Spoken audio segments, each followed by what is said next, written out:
Welcome back. अगर कोई चीज़ healthy है तो टेस्टी नहीं होगी, ऐसा ज़रूरी नहीं है। हेल्दी भी टेस्टी हो सकती है, बस नए फ्लेवर्स के साथ थोड़ा एक्सपेरिमेंट करना पड़ता है। इस वीडियो में मैं आपके साथ 2 अलग अलग किनोआ रेसिपीज़ शेयर कर रही हूँ। यहाँ मैंने ऐसा किनोआ यूज़ किया है जिसे धोने की ज़रूरत नहीं, सीधे आप इसे कुकिंग में यूज़ कर सकते हैं।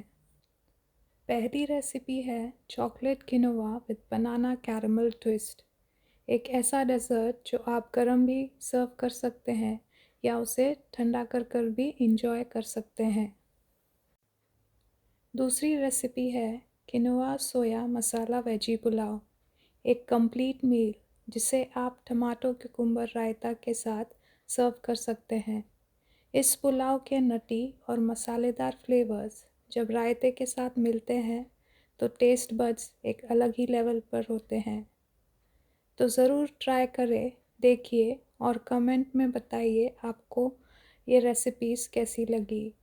अगर आपको मेरी रेसिपी पसंद आई तो प्लीज़ लाइक, शेयर और सब्सक्राइब करिए। Thank you for watching.